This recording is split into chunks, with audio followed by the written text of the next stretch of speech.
Hi, Vay. The Chiefs are just so much stronger now. Le'Veon Bell going to them is, oh my God. I don't know what defense can stop them at this point. They're probably gonna make another run for the Super Bowl.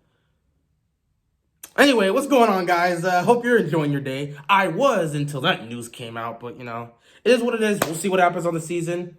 Anybody can win the Super Bowl. That's why you play the games. But let's talk about the Ravens flock, because it's week 6, everybody.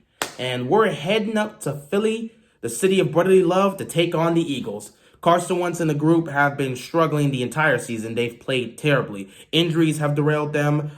Poor offensive play, poor defensive play, terrible coaching. A lot of stuff has held them back. And Carson Wentz himself has not played well. He's been one of the worst quarterbacks this season, and it doesn't look like it's getting any better for them. However, they're still competitive in a horrible NFC East, so the division is up for grabs. And for them to face off with a team like Baltimore, on one hand, that's a killer because Baltimore is one of the top teams in the league. So for them to go up against that, they might get blown out in this game. And everyone's expecting them to get blown out. But at the same time, if Philly can find a way to beat a team like this, it can go a long way for their season. This might be the win they need to get going and get some level of consistency. Maybe they might be able to turn their season around at this point if they can find a way to beat Baltimore. But personally, I don't see that happening. This is the third straight week now that Baltimore is facing off with a team that they're just superior to. You started off with the Washington football team. You were superior to them, and you expected to blow them out. You took care of them relatively easy. Then you got Cincinnati, another team you're superior to, who's playing a rookie quarterback. You took care of that, no problem. Now, on the road against Philly, against an injury-riddled and vastly inferior team to you, you should have no problem. I expect Baltimore to easily win this game.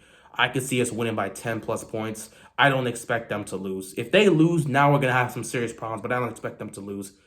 And because we're in that kind of situation, I don't want to throw the same game plan that I've been throwing to you guys in the other 2 games because it's basically the same thing. Instead, what I want to talk about in this preview is things I hope to see in the game. Defensively, I hope this week Wink Martindale takes it easy on the blitzing. I would like to see him get a little bit more creative in the defensive coverages he throws out there. Back off on the blitzing and just focus on putting up complex coverages for Carson Wentz to deal with. You don't have to be constantly blitzing. Since Carson Wentz has torn his ACL, he's not taking off the way he was before. So don't really expect him to do that here. There's no reason to blitz at this point. And the offensive line for the Eagles isn't necessarily great. So even without blitzing, we'll still find a way to get pressure there. I don't know if it means we'll sack them, but at least we'll force them to make mistakes. So I feel like this is the week that Wink Martindale may back off a bit on the blitzing and just focus on coverage, which, I mean, it would do so much.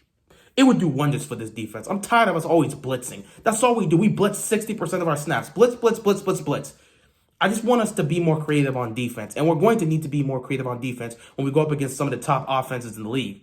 But for here, I think this will be a good practice for them. Plus, he'll help out. Maybe we can get something from the pass rush. Who knows? But all I want defensively is to ease up on the blitzing and to focus on putting out more creative and complex defensive coverages to trick Carson Wentz and hopefully force him to make mistakes, which Baltimore has been great at doing to everyone so far this season, except Kansas City. But offensively, there's a lot I want to see. Lamar Jackson. He put out his worst performance of the season, in my opinion, against Cincinnati last week, and he just did not look sharp. Part of that has to deal with the fact that he was just forcing the ball, and I think a part of that has to deal with the fact that he missed 2 practices. He was dealing with a sore knee, and he got sick. So he only practiced twice that week before the game? He practiced on Friday before the game, but he missed Wednesday and Thursday. So you could say that had something to do with it. Lamar, of course, after the game vowed he was going to be practicing all week. So that's a great thing. And in his interview earlier this week, he said, I'm way better this week than I was last week. So I hope we could see that there. So that's one thing I want to see, improvement of Lamar from last week. Secondly, I want to see J.K. Dobbins get more touches. I feel like this is a week where Baltimore's going to want to start to see a little bit more from their rookies. They're going to want to get more carries from J.K. because every time we put J.K. out there, he's killing it. Like, you gave him 1 carry last week, and the 1 carry he had, he broke like 3 tackles and took off for a 20-yard plus run. Give him some more carries and let's see what he can really do. If we give him more carries, we can really see the potential of this guy. I feel like this week against Philly's defense, we're going to give JK a little bit more carries. I don't know how much more, but we're going to give him a little bit more.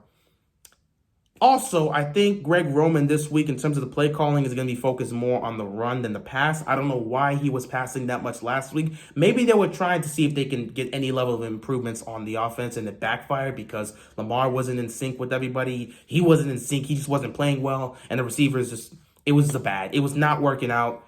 They didn't look great, and the connection with his other receivers are not there. Speaking of that, receivers. Obviously, I doubt they're going to bench Boykin, and I don't see them starting Devin Duvernay over Willie Snead. So I doubt we're going to see James Proche get any snaps on offense, maybe one or two the entire game. And Proche, he's going to get a couple snaps, but I don't know how much. But one thing I personally hope to see is increased snaps for Devin Duvernay and to see Proche get on the field on a good chunk of snaps. I don't think they'll give Proche those snaps. I think Duvernay is going to get more snaps because he's getting more and more involved in the offense. However, I'm not sure about Proche. One thing I would also like to see there in terms of receivers is finding a way to get Boykin involved in his offense. Clearly, the Ravens aren't going to bench him at this point. If they do, I would be shocked, but they don't look like they're benching him. They're constantly talking about how much he's doing well in practice and how it just needs to transpire into the game. So they may be looking to get him prepared early. Plus, Lamar has also talked about wanting to get his other targets involved, and he's trying to do that as the weeks come by. So this week, he might be focusing more on getting Snead some more looks and Boykin some more looks. And when Duvernay's on the field, he may be looking to get Duvernay the ball. So that's what I see happening on the offense in terms of the passing game. And overall, I just expect to see a better game plan, and I hope to see just something creative on the offense. Something creative on the offense, especially in terms of the passing game. Let's see if we can get these other receivers involved. Let's really get creative, man. Let's put some crossing routes here. You got Devin Duvernay on one side and Hollywood on the other side. Let's get some crossing routes here, man. Let's stop trying to... It seemed like last week all we were trying to do in terms of the deep pass game, we were just running straight up verticals.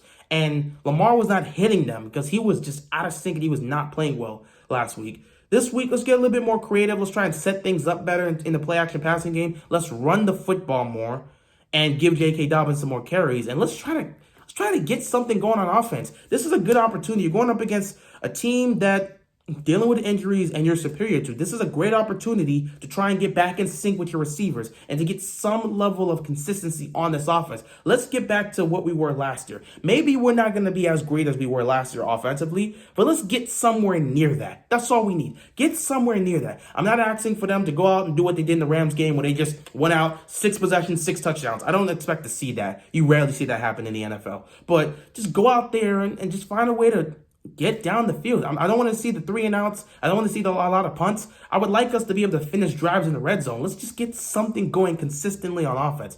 That's really what I want to see. In terms of special teams, there's not much to talk about there. Tucker is always great, and yeah, Sam's always great as well. So there's not much to talk about there. We know what the special teams brings, so there's not much to really deal with that problem. For the most part, I would just say, in special teams, I would like to see something out of the return game, but even then, I'm not 100% sure. We'll see what happens with that. Obviously, Proche's taking that role for the most part. They do occasionally give Devin Duvernay some looks, but it's most likely Proche to be that guy. So let's see if he can break one. I don't know if he's going to take it to the house, but let's see if we can give him an opportunity. Other than that, yeah, I think I'm good to go in terms of what I want to see. Overall, defensively, just be creative. And that really comes to Wink Martindale. Be creative in the coverages, back off on the blitz, and just, yeah, be a little bit more creative. Offensively, Greg Roman's got to call a better game plan. We got to be more creative in the pass plays. Lamar Jackson, who said he's a lot better this week than he was last week. So I'm hoping we can see that in the game. And overall, just run the football. I mean, just run the football, guys. That's really all I got. Prediction-wise, this Ravens squad's going up against Philadelphia. That defense is riddled with injuries, and they're looking to make moves. Even when the Ravens don't play well, they still find a way to put up points, so I could see them putting up 30 points in this game. I'm going to say 35-14. I don't usually predict blowouts, but if the Ravens play the way they're expected to play, and considering the fact that this defense has not skipped a beat for most of the season, the only time they played bad was obviously against Kansas City. But like this defense for the most part has not skipped a beat, and they haven't really been giving that much points against everyone else. So I could see this being a 35-14 win for the Ravens.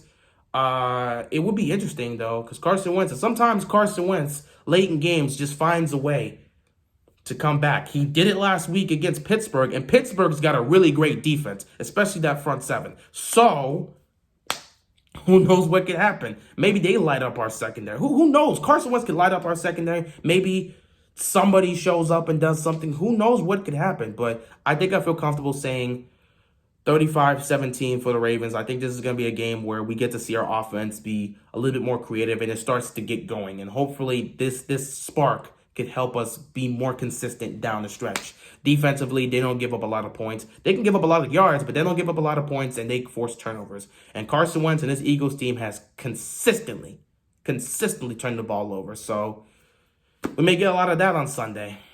That's really my score, 35-14.